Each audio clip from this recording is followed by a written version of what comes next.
All right, welcome back, everybody. Little last minute stream. Joining me is Matthew from the Geeks Attic, and we have down. He's below me. We have Jeremy from Stupid Chainsaw Productions. Hello. So just we're just kind of decided to do kind of a last minute stream. Maybe we might watch another horror film and do a little watch along to it, or we might just sit and chat about books or Halloween stuff, just whatever. Can I just say that Heir of the Empire is better than I remembered it being? Is it? Oh, dude, it is so nice to read a Zahn book that isn't garbage. Outbound Flight? Oh yeah, well, Outbound Flight is like the best thing ever. But Heir of the Empire, pretty solid. Yeah. This is my first time listening to the audiobook, and the audiobook is really good. Thrawn doesn't sound like he does in Rebels, which was a little off-putting, like a low voice. He doesn't they kind of stick with that tone in the new canon audiobooks too for Thrawn, you just want to punch him in the face because of the way he talks. Yeah, I've been rereading Death Troopers. There we go. It's a lot better than I remember it. Yeah, we're reading A-tier stuff. You're probably reading some sort of new canon nonsense that you feel like you're required to read. No, nothing's coming out for the new canon until I think February next year. Good. Yeah. Oh yeah, what was it? High Republic stuff. Mm-hmm. Yeah. Oh no. That's the sequel From a Certain Point of View that comes out in November. Oh yeah. Well, I did a stream on that the other night. I read the excerpts. There are only 7 stories that I'm interested in reading. Out of how many? 40. Oh, God. Yep. So if I do get a copy of that book, I will only read those 7. That's a good thing to do. Do you remember the mouse droid story in the first point of view? Yes. That was heinous. Yeah. The irony of From a Certain Point of View is the first one was written for charity, and I know Adam defends this book because it helped him through like a rough time or something. It's a gift, right? You got it as a gift. Yeah, it's sentimental. It's sentimental to you. I hate this book. Thankfully, I only had to pay for it once because Del Rey sent me a second copy free after the fire. So I can say, wow, I only paid for it once. I paid cover price for it. But it's a book for charity, and it is so lazily written. There is so much bad writing, just bad, like no quality control. Claudia Gray probably has the best story in there, her little precursor to Master and Apprentice. Yeah. Chuck Wendig had a decent story. It's probably the best thing he's ever written ever. Whose? Chuck Wendig's. Oh. I know, but it wasn't. I don't remember what it was. It was about the bartender. That's right. Yeah. Oh, about why he hated droids. Yeah. The irony, it was the only memorable thing of the cantina stuff.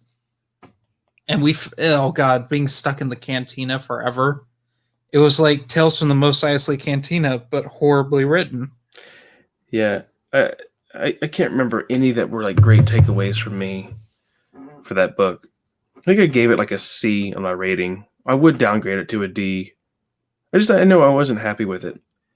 There was one story in there that I was actually like legitimately frustrated with, but it also was kind of humorous in a way. It was the one where it's just like the people that like were about to shoot at C-3PO's and R2's escape pod, and then they're like, "Oh, hold your fire." And then they were going and like, it's like, "Well, why'd you do that?" It's like, "Oh, if we would have fired it, then we would have had to fill out those reports." Form. Yeah, and then like all, yeah.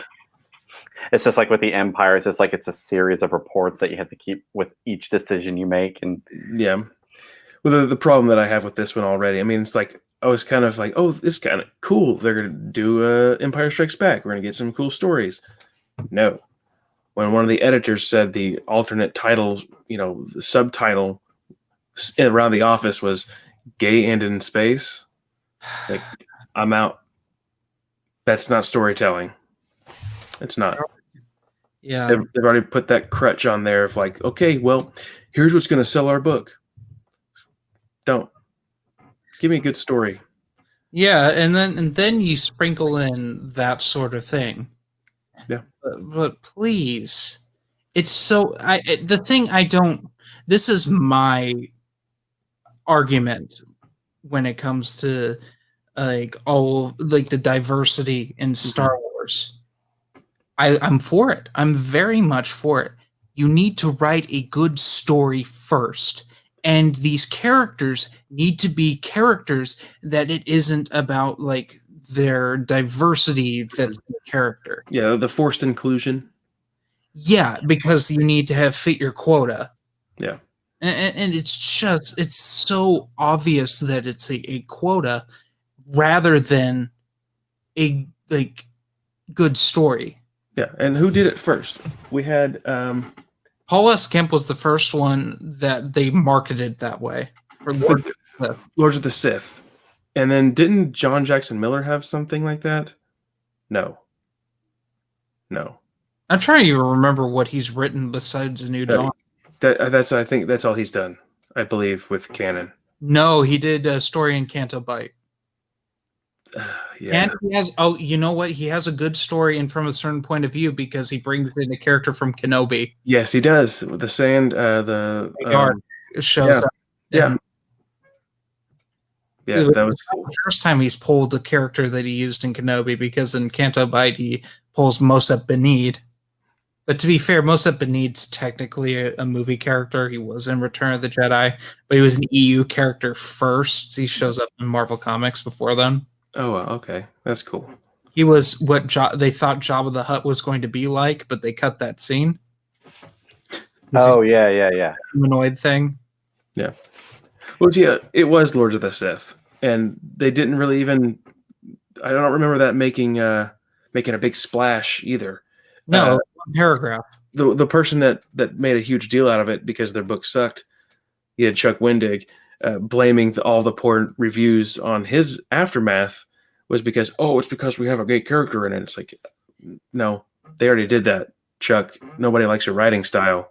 Nobody likes your attitude. That's why you got poor reviews. God, he with the exception from that from a certain point of view story, everything Star Wars he touched was bad. Not just Aftermath. We bag on Aftermath all the time. But like that trilogy it's the worst. But he wrote an annual for the Charles Soule Vader series that was a direct continuity error. Like blatantly did not care to like ask what to do. It contradicted Rogue One. Yeah, well, there's a reason he got fired from Star Wars. Force Awakens comic book adaptation was terrible. He did do that, didn't he? Yeah, I read that. Wait, that was him? Yeah. The irony is it's the best one of those comic book adaptations that I read. The Last Jedi was appalling. I don't even finished it, to be honest. Rogue One directly contradicted Rebel Rising. It was the Marvel. Did they even do the Rise of Skywalker? I don't know. I know they did Solo. They may not have even bothered. I don't even know what they're releasing right now through Marvel because I just genuinely couldn't care less about that company. Yeah. We got some people joining us. We have Julian Francisco. Thanks for joining us. He says we should also stream on Twitch if we're not already. A lot of random viewers can find you via Twitch while just browsing globally. Yeah, I've been thinking about. I've been seeing a lot of people starting Twitch recently. Yeah, thinking about it. And I think Paper Movies has Twitch, don't we? Yeah, we do, but you can only stream apparently on one platform from StreamYard, unless you have like the Pro account. The one that costs like $50 a month or something. Yeah. So. Lame. Yeah, hopefully we'll get there soon to where we can just use some YouTube money. Yeah. Yeah. That's what we can do with paper movies. We can Matthew before anyone else. Say what? It'd be Matthew first. I'm close. Yeah, you're getting pretty close. Close. I was gonna ask, did you guys get any recent books, comics, novelizations, things of that nature recently? No. The last thing I got was when you sent me Spider-Man. Oh. I've been good. I have not bought anything.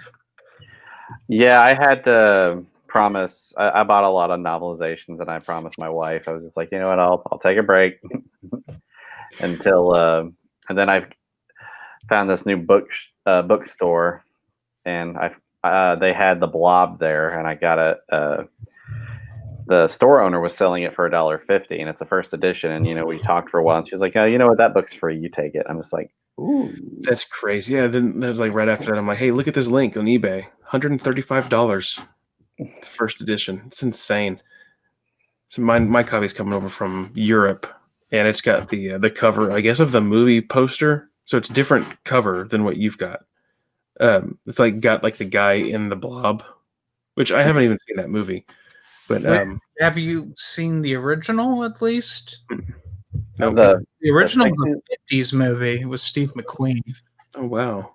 It's a very charming movie. It's really Steve McQueen's in his 30s and he's supposed to be playing a teenager, which I find really funny. It's very quaint. It's very much a B movie. Literally, this whole town like band together and made a movie, and they made The Blob. Mm-hmm. The 80s movie you're thinking of is the Frank Darabont written one, which is disgusting. Yeah. It's a solid remake. The problem is I don't think people really pay attention to the Blob remake because in the same decade you had the remake of The Fly and the remake of The Thing, and those are so much better. Yeah. Yeah, those are solid movies. Yeah. Also, there were some really good. I was just watching this to segue a little bit.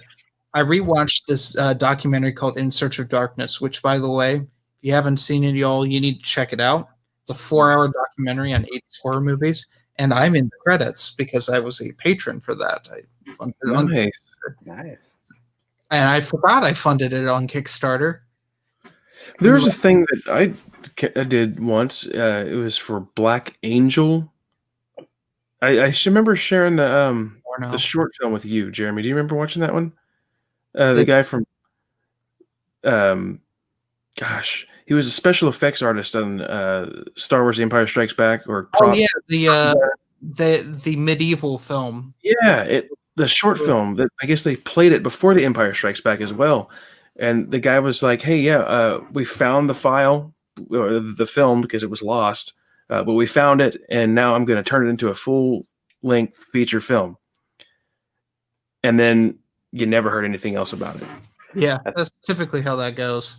I think Julian Francisco is heading out, and he says, "Great listening," and he says, "Cheers." So thanks so much for joining us, man. Thank you so much. Yeah. Yes, muchacho. Cheers.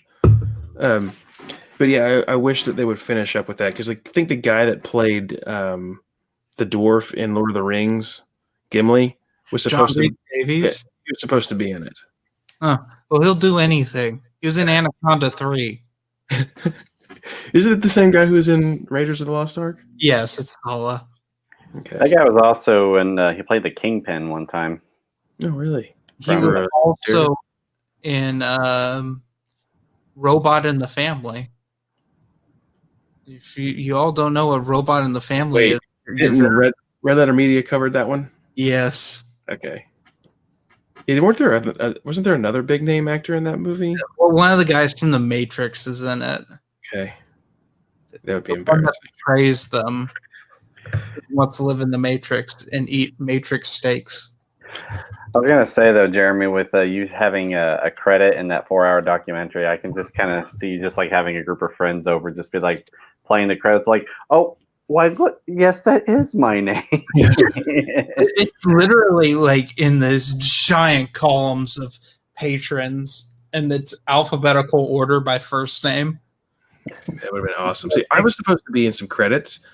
The freaking movie never got picked up by a distributor, and it played at the Toronto Film Festival, and I think it won a prize there. by that Nick Cassavetes. You know what I'm talking about? No. He did the look him up. Nick Cassavetes. He did The Notebook. Bunch of other movies too. You're saying you're in the Notebook too. No, the movie's called Yellow. When you see him, you'll recognize him because he's also acted in some movies. He did Alpha Dog, John Q. I don't know what you're talking about. Notebook. I think Face Off. He did Face Off. Well, that's never a good thing to brag about. Blow. Okay, that's a good thing to brag about. He was in the Hangover Part 2. That's not something to brag about. No. Just a whole bunch of stuff he's done. We've now reached the portion of the live stream where Jeremy says, "That's something to brag about." That's not something to brag about. Well, it's just he's got a big list of stuff. You know who else has a big list of stuff? Me. You. It's my grocery list. Well, like even whenever I was like, "Oh yeah, this Nick Cassavetes is doing a film. You want to work on it?" I was like, "Yeah." But I wanted to look up who the guy was, and I looked up an image of him, and I recognized him. I was like, "Oh, okay, yeah, I've seen this guy before." I'm looking through some potential horror films that we might watch later. Some horror films? Horror. If you want. So what? You can watch some hentai if you want. Hey, Sleepaway Camp. Matthew liked that one. Oh, yeah. It's a very progressive film for its time. I've seen 5 of them. Humanoids from the Deep. You've seen all 5 of them? Yeah, you didn't know there were 5 Sleepaway Camps? No, I knew that. I just didn't think you would see all of them. Yeah, they used to all be on YouTube. That Back part in the good old days of copyright was not very enforced. The YouTube of 2011. Those were the good days. Yeah, those were like the days where you could like watch Disney movies or something like that. It was past the era when you could watch porn on YouTube. There was an era of that where people would just upload that sort of thing. Let's see. There is Reptilicus. That sounds like my scrote. What's the... Thanks for the explicit tag. I didn't say the whole thing. They could interpret it any sort of way. This would be the scientific term. Right? So what? That'd be the scientific biological term for it would be okay, right? Yeah. And I'll just do this. I'll put a little thing over this. You are such a prissy little boy. Look at this. Just drink it in a beer holder. Well, just like a baby. We're not sponsored. Baby boy. Hey, one of these some company reach out, sponsor us. I'll show your label. There's also the TV show Highlander. Well, you have to watch that with ads. Yeah. It's been annoying. I'm still browsing, but you guys have any plans for your channels, like for Halloween?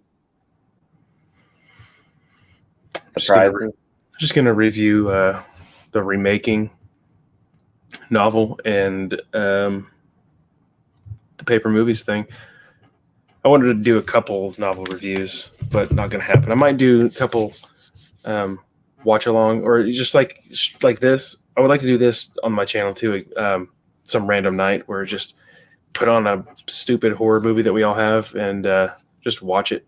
Kind of like what we did with Evil Dead, just like decorate our offices like this. Yeah. And just watch like Evil Dead or something like that. Yeah. Just have it in the background, tell everybody, hey, put this on. Not have to really focus on it too much. I was scrolling on this Tubi, these horror movies, and there's some weird looking stuff on here. Yeah, like Human Centipede. House, that's always got a creepy. I like that poster. House is a pretty interesting thing. I think it has a young Macaulay Culkin in it. Really? like a really young. He always plays in movies about homes or houses. A house is a ghost. Wait, which house are we talking about? We talking about the English one or the Japanese one? I'm gonna guess English. 1985. It has the hand floating, touching the doorbell. Talking about the American one, yeah. By the way, it's not like they remade a Japanese movie. They're just two different movies called House. Mm. Which the Japanese one just got a Criterion release. Resident Evil's on Tubi. Oh yeah. I passed by that. I've never seen it, but I kind of want to. It looks like one of those stupid films. You know what I mean? Mm. Or is it good? It's been a long time since I've seen it. I can't remember. Was it good, Jeremy? What? Resident Evil. It's awful. But it's less awful than the sequels. They don't hold up. They're very dated. Yeah. It looks like it's to me. It's like one of those guilty pleasure movies, like for people like not me, but people that like the Fast and Furious type movie would probably like Resident Evil. Yeah, that's not for guilty pleasure things. It's just too stupid for me to watch. There's not enough funny in it to like warrant a rewatch. Okay. What's the weirdest movie y'all have ever seen?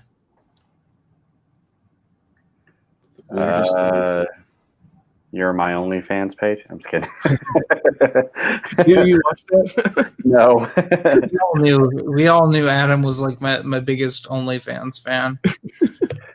Secret's out. No, I'm just kidding. Yeah, I don't know the weirdest movie. What's your trying to say about this? We've had a talk. I'm just kidding.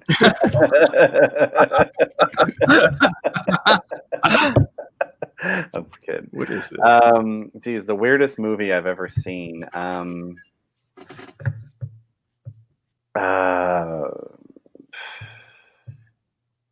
was a lot. Probably Plan 9 from Outer Space was pretty weird. One of those Ed Wood movies. I have no idea what the weirdest one that is. I mean, maybe the weirdest one that I would consider a favorite would be Big Trouble in Little China. Okay, we're naming some mainstream things. I appreciate that. I watched so much strange, avant-garde, weird things. But the weirdest film I've ever seen is a Japanese film called Survive Style 5+. To explain this movie, I don't really know how to, but I can try. It's a series of short stories that kind of all connect to one another. There's a husband who keeps killing his wife over and over and over again. There's another thing where this psychic makes this guy think he's a chicken, and then an assassin comes up and kills the psychic, so this guy is just forever thinking he's a chicken. And he really wants to fly, and he keeps jumping off this hill and falling and rolling down on the ground.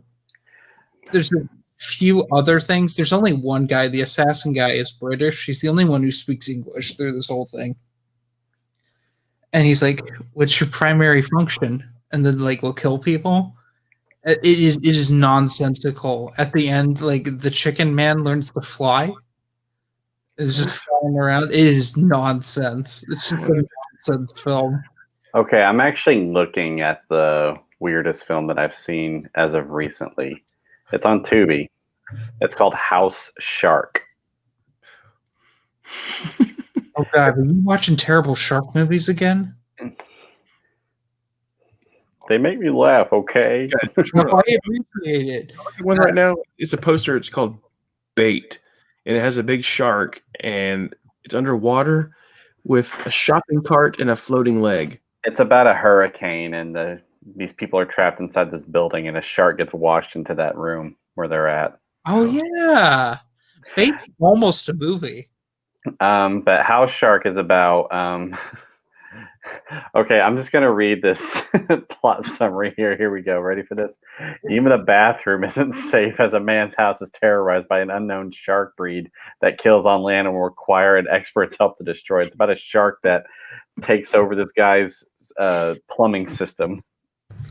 I would like to watch that. Have you ever seen Ghost Shark, Adam? I've seen it featured. Ghost Shark's a great one. It comes out of it can be in any sort of body of water. So like this ghost shark comes out of a bucket and eats these girls doing a bikini car wash. It like eats a child that's on a slip and slide. Gosh. I mean, nothing tops Shark Exorcism, where that's like the worst shark movie I've ever seen. You see, are you looking at what the film looks like? It looks like a megalodon eating a house. Yes. I've just looked up another one that I felt most uncomfortable watching, and or felt dirty after watching, was Microwave Massacre. Have you guys seen that one? Oh, It's like you're watching it and you're like, this is bad, and then when you're done watching it, you're like, I need to go take a shower. I feel gross. That's how I mean, minus it being bad, Texas Chainsaw Massacre, I rewatched that last week. And that movie makes you feel dirty. It's like it's not like it's horribly graphic in like what it shows. Mm-hmm. I'm looking at this one film that's called Sorority House Massacre. I've been wanting to watch that one. Yeah, it looks like someone's peeking in on this woman changing. Jeremy, is that you? I'm just kidding. I'm kidding, man. There's a bunch of weird. We're gonna have like a whole podcast of us just like looking at random film covers and be like, "What the heck?" There's just so many weird ones. What was I? Okay, I was actually talking about this at work today. Oh wait, there's one that's called The House of Adam. Have you all seen Basket Case? Yes. Basket Case. That's a disgusting movie. It is. That's an uncomfortable one too. Oh yeah. I mean, if anything, people should watch it to see what New York used to look like before they cleaned up the city. It was so nasty looking. Yeah, like with all the porno theaters and stuff. Like it was a filthy place. Yeah, like the paint on the walls just so glossy and like I don't know, oily. It looks sticky. Everything looks sticky. It's just a dirty looking movie. Yeah, with the music too. Like was all right. I do have 2 songs from it. One of them it's just haunting to me. Like it's so eerie. Yeah, I got 2 tracks from Basket Cases, which is on iTunes. It's Needleman's Worst Nightmare. If you guys get a chance to look that one up, do that. I was gonna say earlier I was talking to a friend at work, and we were talking about this on YouTube. They made this parody video of a horrible shark film, and it was called Pool Shark. It was about this pool party, and then this one girl realized there was like this 10-foot shark in a pool, and everybody's just like freaking out, like, how are we gonna survive? Like, how are we ever gonna like not get eaten by this shark? And there's this one guy in the background throughout the whole film that just keeps popping in like this, and be like, just don't go in the pool. I mean, just like he can't get you while you're out there, but and they're like, but it's so hot, we want to swim, you know. That reminds me of this movie that came out this year about, I can't even remember what it's called, but it was literally people went down a slide at a water park and there were knives in the slide and it cut them up. Yeah. I haven't seen that, but I know what you're talking about. They reviewed it on Half in the Bag and I immediately rented it. I was like, this can't be real. This is the most elaborate troll that Red Letter Media has ever come up with. Oh my gosh. But the amount of ways they convince people to be like, to go down this slide and just get cut up. Yeah. Ridiculous. See, my favorite, I think, worst movie that I've seen that I want to watch again, for a third time now is Silent Night, Deadly Night. I knew it. Yeah. That's a pretty. Garbage day. Garbage day. It's just shocking that most of the movie is just another movie. Yeah, just a flashback the entire time. Isn't that like how one of the Godfather films are? Godfather Part 2 has a lot of like Flashback. prequel. It was not really flashback. Well, I guess it would be considered a flashback, but it's like way before the events of. Yeah, it's Robert De Niro plays Don Corleone before he was Don. Yeah. When he's establishing like the mob. Oh, okay. And it's juxtaposed with Al Pacino's character, the son of Don Corleone, ruining the family. It's an interesting sequel. They're one of the greatest sequels of all time. In my opinion, it's just a hair too long. It's a 3-hour movie. I think it's like 3.5 hours. Dang. It's a long. Godfather Part 2 is significantly longer than Godfather 1, which Godfather 1 is a long movie. It is. I love those movies, though. Third one, not so much. But yeah. Do what? I was just about to ask if you like Part 3. Yeah, no. I really hate Part 3. I don't think I've been able to sit through it. It's awkward. A lot of awkward stuff in it, and Al Pacino's hair. It's like, he's like he's got a flat top, and he's in his 60s or whatever. You're like, what's going on?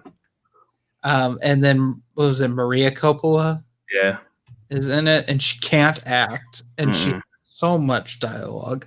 Yeah, doesn't she fall in love with her cousin? I don't remember. I just remember she could not act. Yeah. And it was so nauseating. Yeah. I cannot find a film to watch. About Bones. There's TV show? There's Sin City on here. 2001. 20 years after his death, a local legend and benefactor returns as a ghost to avenge those who killed him and restore his neighborhood. I guess Snoop Dogg is the star of this one. No. It's giving me Tales from the Hood vibes. Yeah. Well, 2000. You know that they made a sequel to Tales from the Hood? No. It either came out this year or last year. I was flabbergasted. I was trying to Fortune Cookie. I saw that What? featured earlier. We froze up. I saw that. What happened? Yeah, your connection's really bad.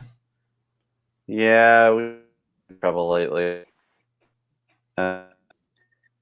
Hopefully, Matthew. Yeah.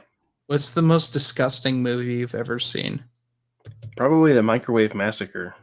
Really? Like just straight up like Just this, it's a very cheesy, stupid movie. Like the acting, like the guy's eating a sandwich and it's got like a whole crab in the sandwich. You would just tell you what it's about. yeah. His wife is like really controlling about what he can eat. He's like a little bit overweight. So she's like, you need to be healthy. You need to be doing this. The movie's like 1983 or something like that. And there's this big giant microwave that they have installed in their house, and it looks kind of like futuristic. But the acting is so bad, and the guy he starts eating people, and then he kills his wife, and then he starts eating her. It's just weird. It's stupid. He like wraps up all the human body parts in foil and like microwaves them and puts the meat on sandwiches and takes it to work, and he's eating it, and other people are like, what you got there? And they're horrible acting, and he's like, oh, it's so great. It's just this meat that I made. And he like shares it with people, and they're eating other people. It's really stupid, and like when you watch it, you're like, this is stupid and gross. Gross is in like the feeling that it gives you when you're done watching it. I don't know. It's weird. I cannot think of the grossest horror film I've ever seen. I mean, in general, just the grossest film, period. Because my pick, I don't even consider it a horror movie. I don't know what I consider it. It's a film by Gaspar Noé, and it's called Climax. And it's about these dancers are in like a dance competition, and they're all dancing together. And it's like in the middle of like France in the winter or something. They're in the middle of nowhere, and they're like snowed in, but they're dancing. And someone spikes their punch with LSD, and they freak out for like 2 hours, and it's a down and dirty movie. A pregnant woman gets like beaten up and like miscarries. Is like literally one of the most unpleasant things I've ever seen. Like I threw up like after watching it, and I didn't really do that. It was so dirty.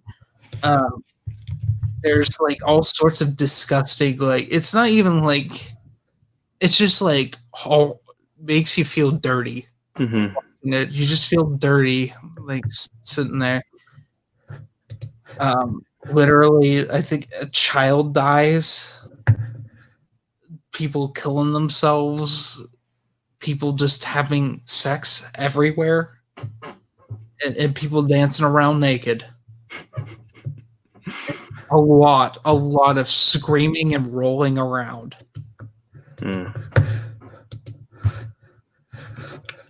Weird. I just came across a movie that looks weird. Squirm. A storm causes some power lines to break and touch the ground, drawing millions of man-eating worms out of the earth. Oh my gosh. And in a town where they quickly start munching on the locals. Is Squirm gross? 1976. They remade it in the 2000s. Really? Yeah. Okay. I actually have a question for you. It's kind of Halloween or horror movie related. Best horror filmmaker. So we got like John Carpenter, Dario Argento, Alfred Hitchcock. You know, who would you guys say is the best? Ooh.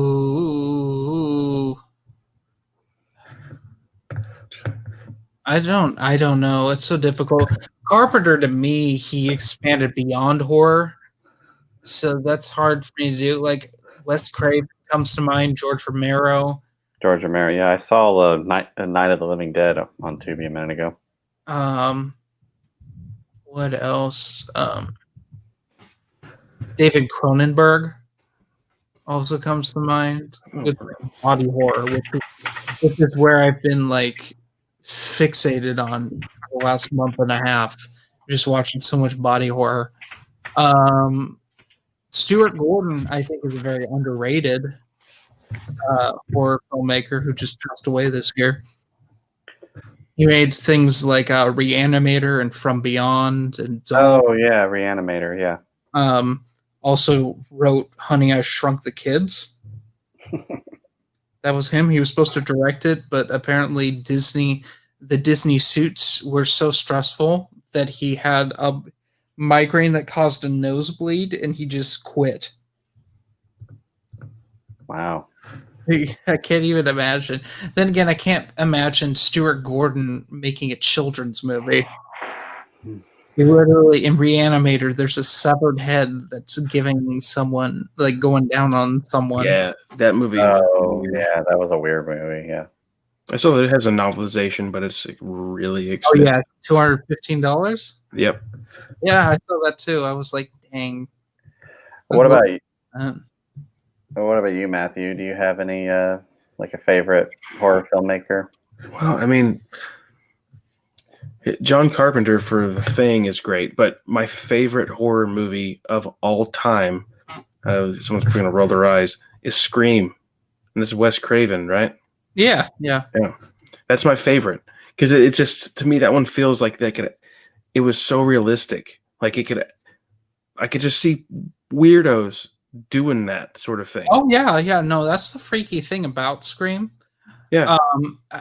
The sequels to Scream are something else, though. Yeah, but I mean, with the timing of the whole thing, like with, the cell phone, it was like a new thing that, like, yeah, I remember that time when everybody was starting to get cell phones, and like the guy's like, "Why do you have your dad's cell phone?" You know what I mean? It was great in my opinion. my absolute favorite. Mhm. The mask that they wear, I love that.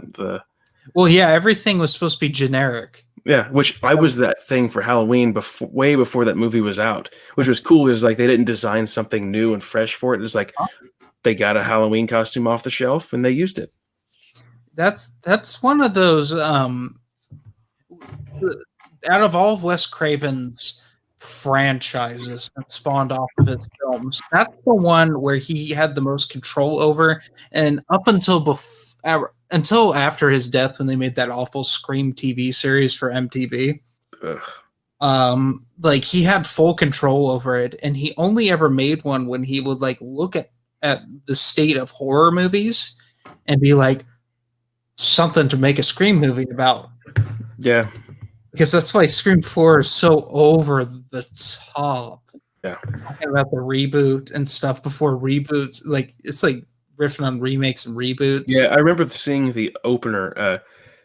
I remember like me and my sister and one of my other friends saw all the Scream movies in theater when they were released. So me and my sister, of course, went and saw Scream 4. And like we both loved the intro. How it just kept like repeating with different people, and every time you're like, oh nope, that's fake. Okay, oh nope, that's fake too, because they were like shooting a movie each time. Is this the reboot? Yeah, I was like, that was funny and brilliant. Uh-huh. It's like the best way he could have ended his career. Yeah. Because like I think we think of Wes Craven when we think Nightmare on Elm Street. That's the big one. He didn't have much to do with Nightmare on Elm Street for most of it. Yeah, there's a film series where Wes Craven, I think, may have produced one, but like he's like credited for like the other. It's like there was like a Dracula series of films that came, like Dracula 2000. I think. Oh God, I forgot that was the thing. Like Dracula 2000, I think Wes Craven produced. Yeah. But the other two he was credited for, but he had nothing to do with them. There were sequels. Yeah, they weren't good. The first one wasn't good. It had Hyde from that 70s show. It's the only thing I remember about it. Yeah. That reminded me of Blade Trinity, which is never a good thing to be reminded of.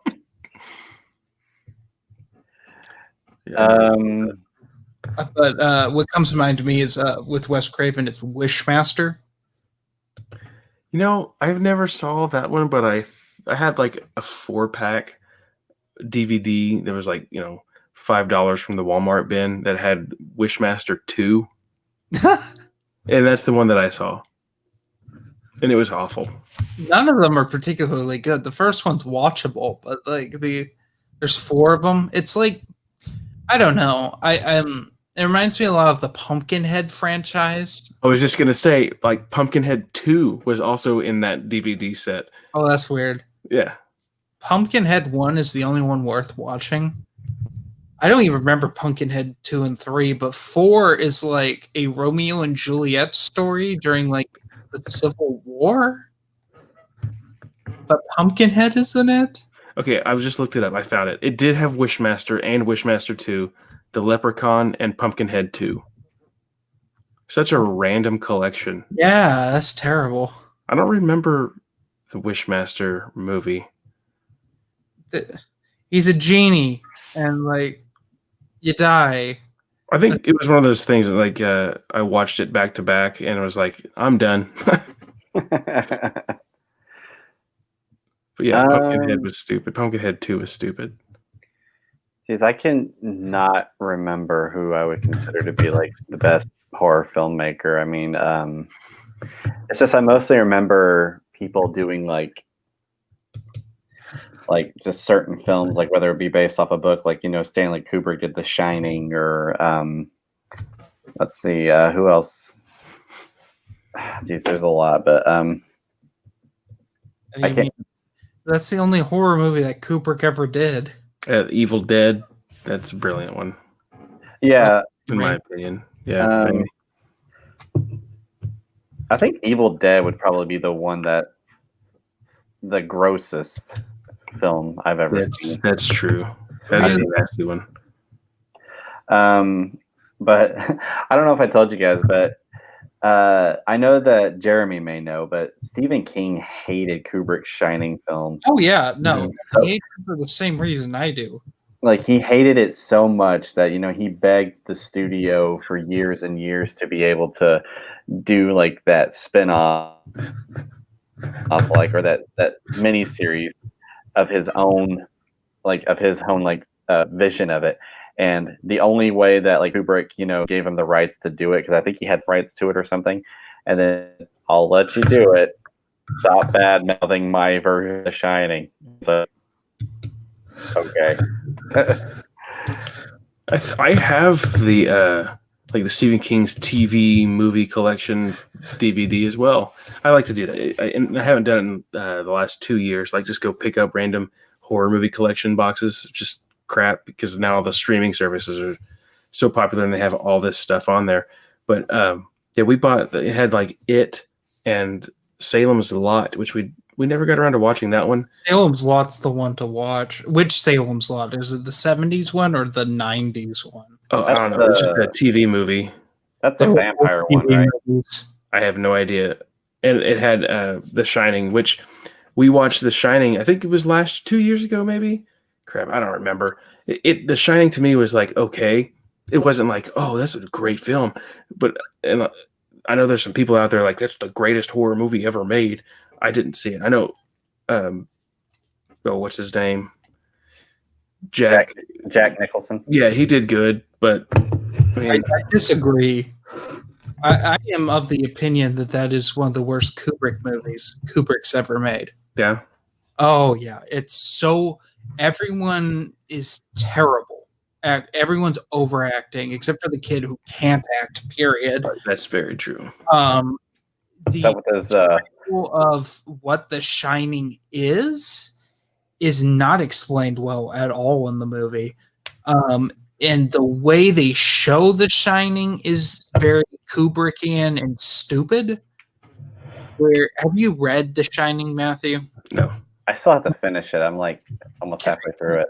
Can I explain The Shining and what? Well, it's like I know there's a movie that just came out, but they didn't. It bombed. Right. Dr. Sleep, yeah. Yeah, it bombed because they didn't explain that it was a tie to The Shining, which is like it's like the Force, right? People have visions and Yeah, some people see things and are telepathic and they can connect to the dead, among other things. Danny has his friend, was it Tony? Yeah, Tony is Tony the imaginary friend, Adam? I'm trying to remember. Or is it Charlie? It's Tony. And he has the whole finger thing. He talks like that. yeah. Which is not from the book. In the book, it's a whole separate child that he talks to that's in his brain. Like interacts with him and he sees visions. And like they're very fluid and stuff. The book's freaky and it's really unpleasant. And yeah. Oh, go ahead. There's certain things they couldn't do in the movie. Like there's these scenes where the hedge animals. There's no maze in the book. First of all, like that's a Kubrick thing. Right. You need to put something in to have a climax because in the book there's these hedge animals that come to life and like are stalking them in the garden. There's like all sorts of weird things like that. Out of all the things from Stephen King's book, the one that Kubrick puts in there, besides he puts in the lady who was naked in the bathtub. Which is the old lady? Yeah. The old bloated lady. But also the dog that's doing like something with that other dude in the bedroom. That's from the book. Oh yeah. That's it.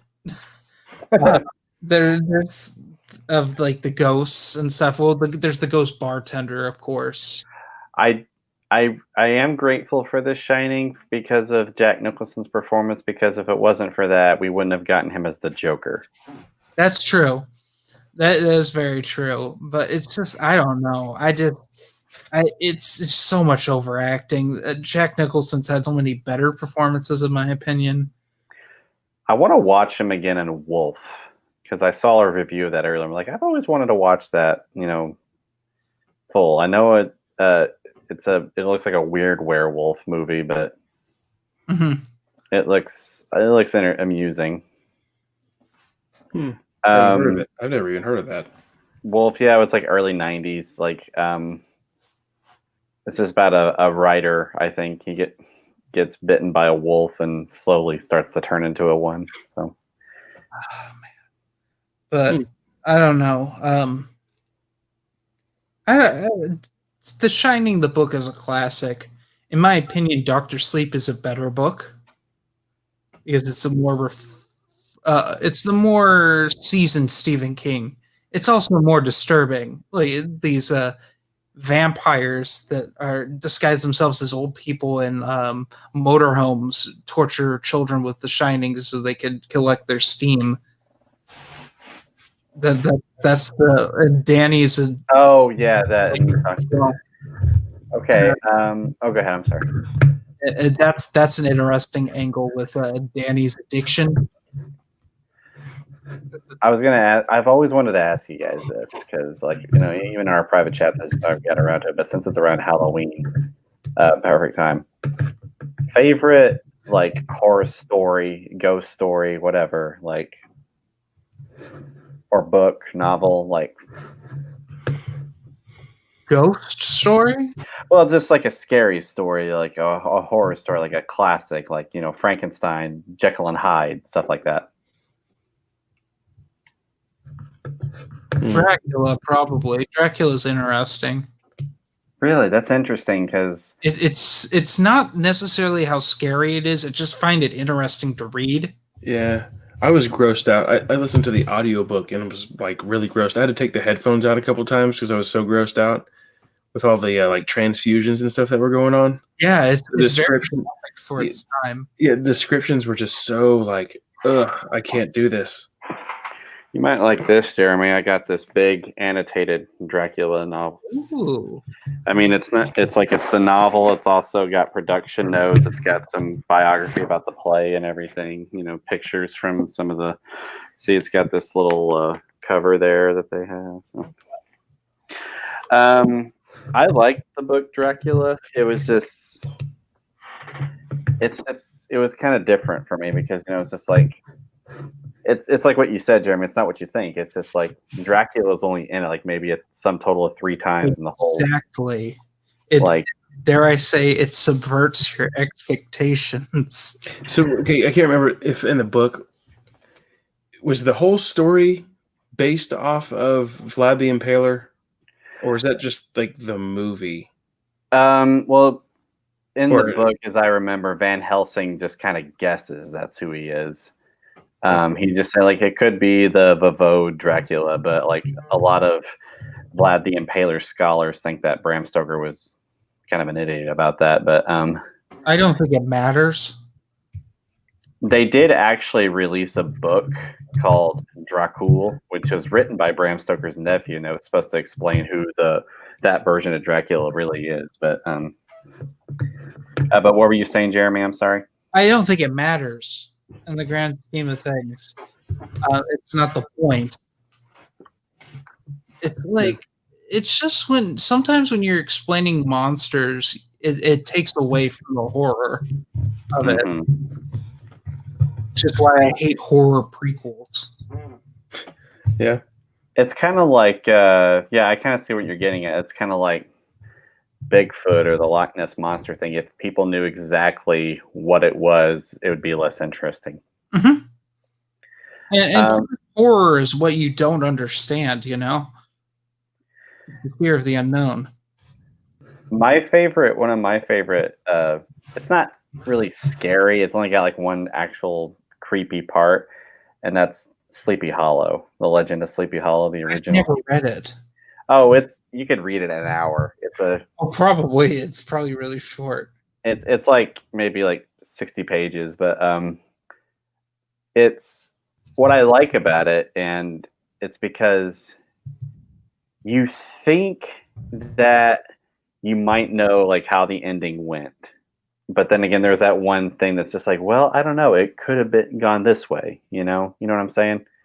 Like you think the horseman could have been this, but then again, it could have been that, There was a real Ghostbusters cartoon episode that had like the headless horseman. Nobody was like riding a motorcycle, and Oh, Yeah.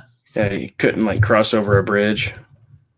oh yeah, kind of like in the story. Yeah, have you?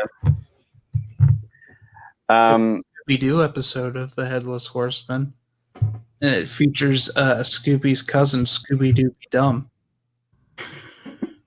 It's at that late part of the series where they're like, "What if we had more than one Scooby Doo?" That's stupid. But then they had Scrappy Doo. Oh yeah, they had the Scrappy, also known as the villain from that first live action movie. Oh, Yeah. really? Yeah, they made him the villain. So stupid. But Very poorly set up too. I've always thought Frankenstein was also a really good book. Have you guys read that one? Yeah. I have not. Interesting. Did you ever see the 90s Frankenstein movie? Oh, Mary Shelley's Frankenstein. With, Robert De Niro. Yeah, they attempt to do like what Bram Stoker's Dracula, like Francis Ford Coppola did, and it didn't work that well, but it was still good. To be honest, Bram Stoker's Dracula doesn't work that well. Mary Shelley's Frankenstein just really fails. Wait, was that the one with Robert? Robert De Niro's the actor. Okay, yeah, I saw that when I was a kid, and I was freaked out by it. It's a weird movie. It's just mainly because of the cast. Yeah. I bet if I watched it now, it'd probably be different. But when I was a kid, I was like, "Oh, that's spooky. That's creepy." But no, like what were you saying, Jeremy? With like Bram Stoker's Dracula, like the first 30 minutes of that film are good, but it's just they have to throw in this whole love story between Dracula and Mina, and it was just like that. No, like No, that. Just like they. Why is Keanu Reeves in that movie? So miscast. It just didn't work. The best casting was Anthony Hopkins. Yeah. But me and Kelsey always laugh at that film because like when we watched it, there's like this time where Dracula turns into mist to invade Mina's room, like and get in bed with her. But it looks like, the mist is green, so it's like you just see green mist coming out of bed. It looks like she just farted or something. Why did we think that was acceptable?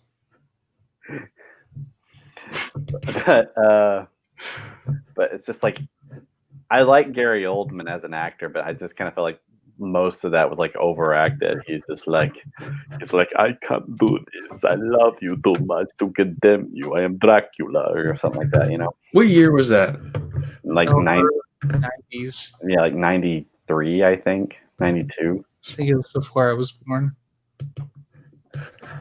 One of those things that they just kind of thought was. Well, they were trying to remake the Universal monster movies. But they just can't make those, can they? Nobody can make those. We're actually watching.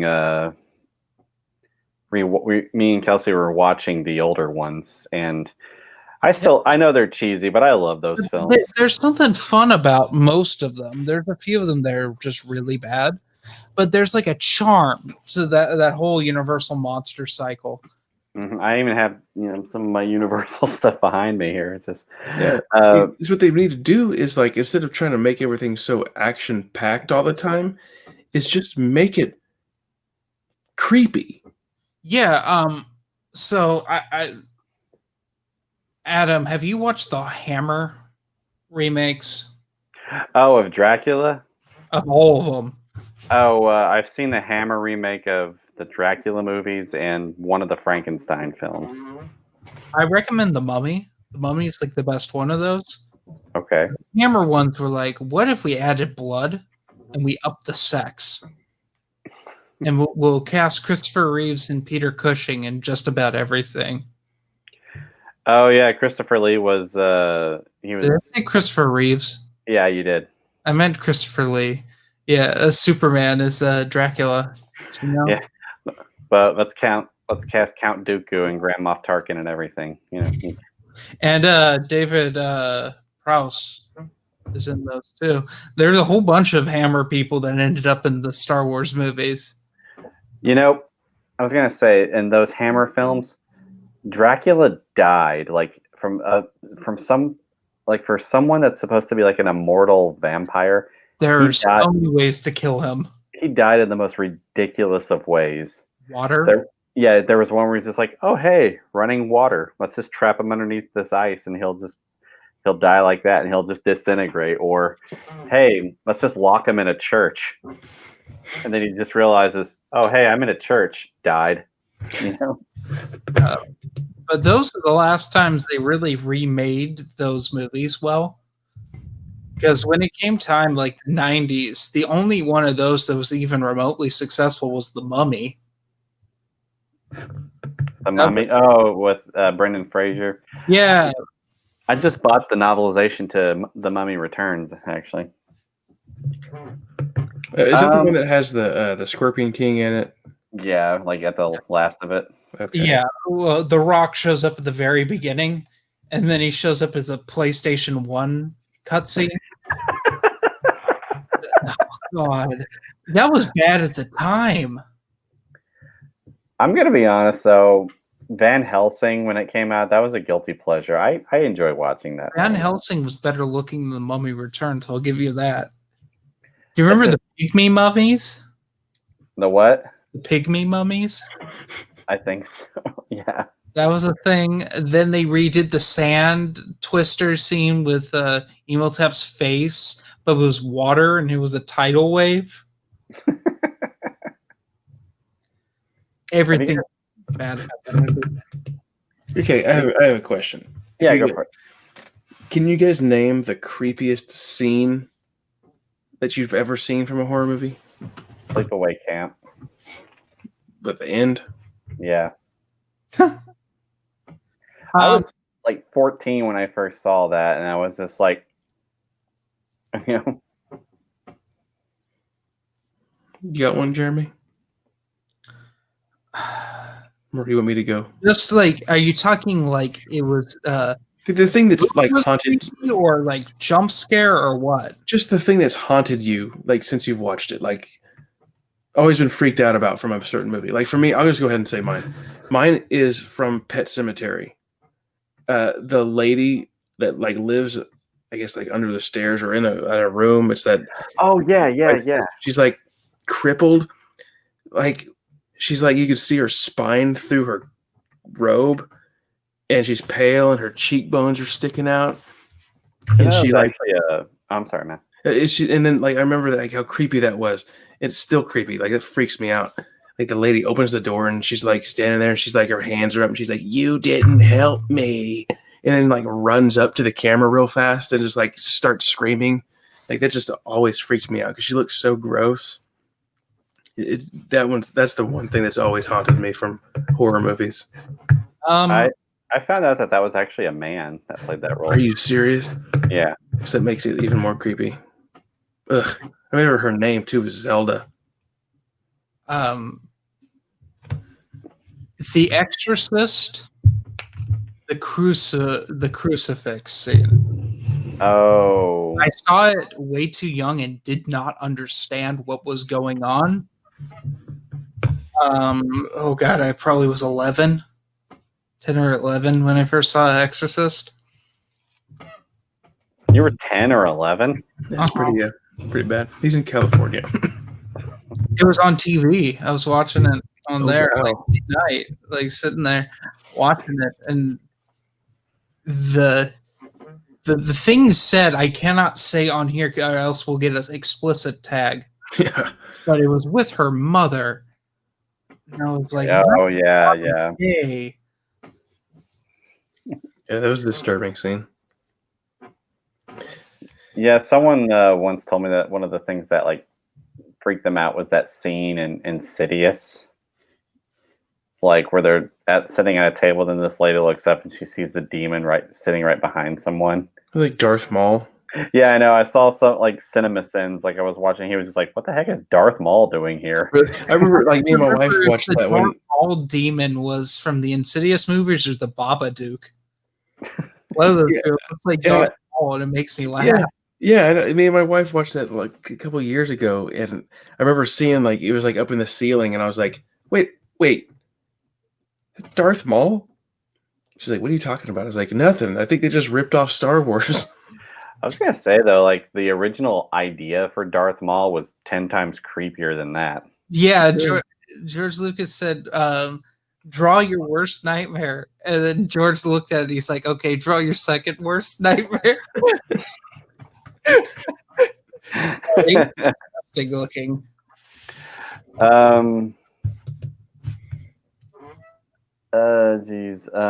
We were talking about scenes that haunted us. Yeah, You I was know gonna what's say. terrifying? So what? You know what's terrifying in Star Wars? What? Those spiders on Kashyyyk in Jedi Fallen Order.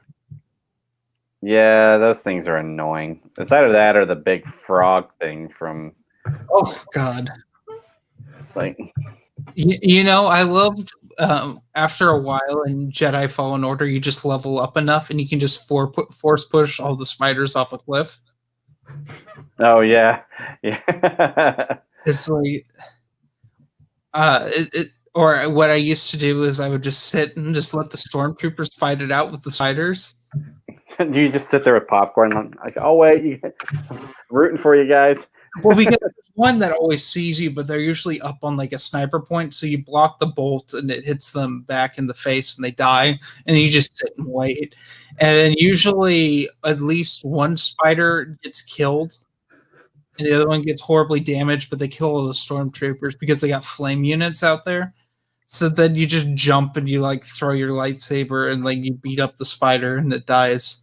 But you know what was really freaky was the big white one in the cave. Oh yeah. Because there's no, you're trying to evade, but you're in such a tiny space. Yeah.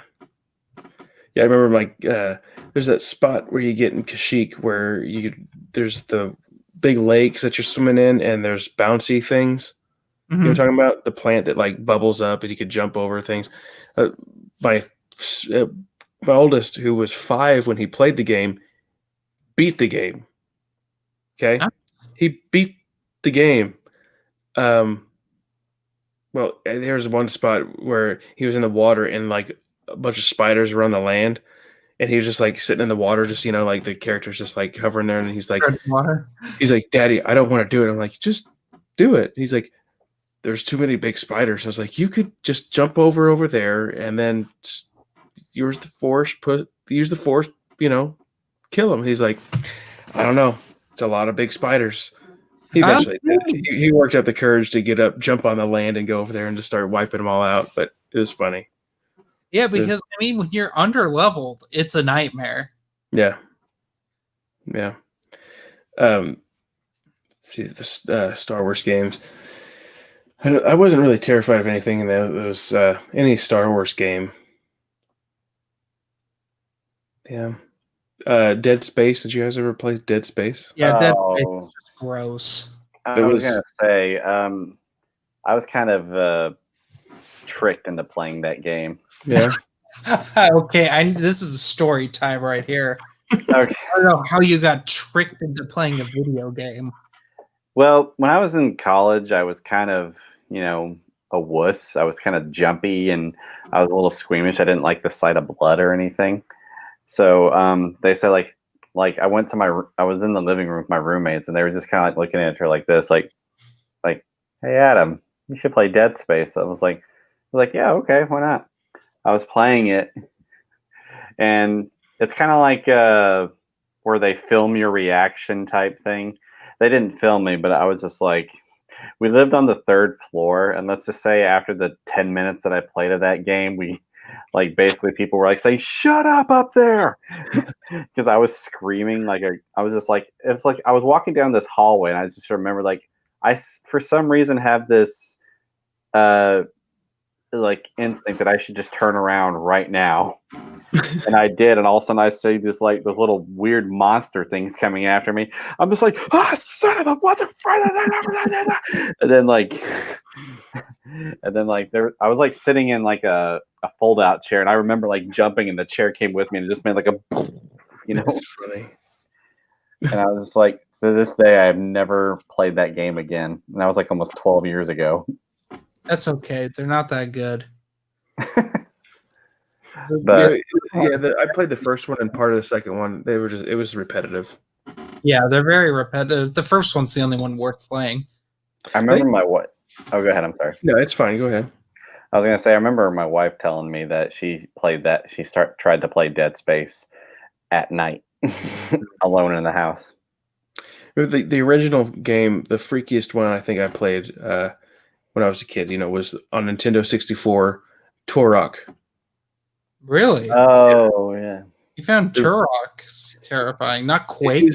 It was one or two. No, I didn't play that one. I don't even know what that one's about. But, with Turok, you had, like, you'd just be walking, and then it'd, like, get foggy, and then some, like, tribal person just runs out of the fog, and you're like, oh, my God. And then, like, some levels where there's, like, water that you have to, like, get in or walk across. I remember me and my, like, friend that played it together all the time were like, yeah, I think there's a creature in that water. So I think we psyched ourselves out, and like every time we were near water, we were like rushing, trying to get out of it. It was just a weird thing that we were both like frightened of. You see, I had a friend that was what was the game called? The Witcher? Not The Witcher. I can't remember. I'll have to think of it. But you see, he knew how to give, like, he was telling me, like, how to play, like, where to go and everything, but, like, he always sat behind you, so that way he couldn't, like, smile, you couldn't see him smile and everything, like, I'd just go across this corner, and then there'd just be, like, this big, massive, scary-looking dude with the scythe and everything coming at you, and I'm just like, I think the scarier games, though, that I remember watching my brother play were the PS1 Resident Evil games. Yeah. Yeah. Mainly because the controls are terrifying, but that was acceptable to program into a video game. Those controls didn't age well at all. Yeah, it was just like, was it the camera changed like with each 3 steps or something like that? Yeah, the camera was fixed, and they were D-pad controls originally, right? I think so. Yeah, like and, if you hit back on the D-pad, you did a moonwalk. The worst of that, though, has to go to the first Evil Dead Hail to the King, the first Evil Dead game. Because literally, not only are the moving controls bad, but there's one button that's just Ash makes taunts. That's the thing. It's the taunt button. He just has a witty one-liner. And it's Bruce Campbell saying the same 3 things over and over and over again. That's hilarious. All right. Well, I have to go, you guys. Oh, okay, man. I have to be up at 4:30. I guess it might be a good idea for me to go too. I mean, it's almost 1 o'clock. Yeah, I was gonna say probably the same. But sorry we couldn't find anything to watch. But maybe next time we can just put on some horror movie, something stupid. Next time you guys can get Amazon Prime and we can watch John Carpenter's Vampires. I'll see about that free trial. Yeah. It's like we both get free trials. Like, okay, delete. Yeah. Well, it's like I can't wait for the Lord of the Rings show to come out, which I'm kind of getting irritated with as well. You guys been hearing the rumors about that one? No, because I avoid any rumors like that, like the plague. Like I will avoid that show because Peter Jackson's involved, and Peter Jackson should be banned from making films. Did you like the Lord of the Rings movie, or the 3 movies? They're fine. I'm not mad. Matt Wilkins hates those. I don't mind them. I hate those Hobbit movies, though. Yeah, I don't like those either. Because I literally, like the music. all right, before we go, we need to talk about some dumb BS that was thankfully avoided because smart people told Peter Jackson no. They didn't tell him no enough. 2 Towers. Arwen was supposed to be in the Helm's Deep battle. They literally shot Arwen in the Helm's Deep battle, but they leaked it on their chat room or like whatever, their forum, and the fans got really upset, and so they cut Arwen out of the film. They cut her out of the Helm's Deep battle. And the other big one, in Return of the King, Aragorn's supposed to have a sword fight with Sauron. Yes. Yeah. And that's stupid. Yeah. They think they had the whole scene made, didn't they? Yes. And someone said, that's stupid. I remember him seeing video of him and Count Dooku.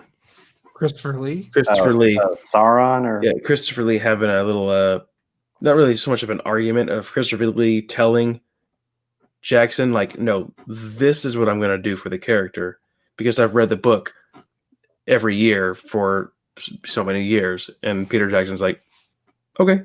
You know that Christopher Lee is Ian Fleming's cousin? I was going to say, I think Christopher Lee was the only actor in that film that actually met J.R.R. Tolkien. Yeah, I remember the story was that he was told, like, or he, said, oh, if you guys ever did a movie, I would love to play Gandalf. And Tolkien was like, that would be perfect. And, well, he didn't get Gandalf, but oh, well. He would have been too old to do Gandalf, I think. Yeah. The action scenes. Yeah. Yeah, he barely did anything in those Hobbit movies, although I don't know why he was in them. And his teeth were corn. Yeah, I think it was all CGI. I think was the problem because the beard, like the whole beard situation, looked so bad. It's like, why didn't you just put a fake beard on him? He's probably there. He's probably like, don't you put that effing thing on my face. It's probably why he just I can barely stand up. Yeah, that's why he's sat down in all his scenes, didn't he? Yeah. No, there's a fight scene where Elrond and Galadriel all rescue Gandalf in Battle of That's right. That was probably just a stand-in. Yeah, they probably did what they did in Attack of the Clones, where they just CGI'd his face on a stunt double. Yeah. You know what's the most awkward thing in Revenge of the Sith? What? Palpatine and Mace Windu's duel, where it's two guys who can't actually fight, and they're supposed to be the greatest duelists ever. Oh yeah, and they're just like ha. Maybe that's why it's so short. Awkwardly. Yeah, it's like, to me, the worst thing in Episode 3 is the elevator scene when Kenobi drops in. Or Anakin drops in and they like pull out their sabers and it's like, oh, it's you. It's like, who else would it be? Yeah. Well, there's like the hesitation. Like he's like pulls up his saber. He's like, oh, it's you. Like he's looking at him, has hesitation still. And then they get off and that whole scene is awkward. I don't know. Like, oh, Ray Shields. Yep, Ray Shields. It's like, who is it? Huh? That was a reshoot. Was okay. Because there's a whole sequence where they're going through like a water system and they have to swim around and stuff. They were all supposed to kill like what, that Shakti, right? That was one of Shakti's deaths. Yeah. The other one being Anakin kills her in the temple. Yeah. And there's the whole thing with Kenobi and that bridge collapsing on him and then sliding across the floor and it just makes Kenobi slide too. It's like they would have just like crushed his body. I don't know. The way it was done, it looked bad. And then what was it? It's like Palpatine's like, let's believe him, and it's like his fate will be the same as ours. Technically true. Yeah, they all three died on a Death Star. Yeah. What was the other one?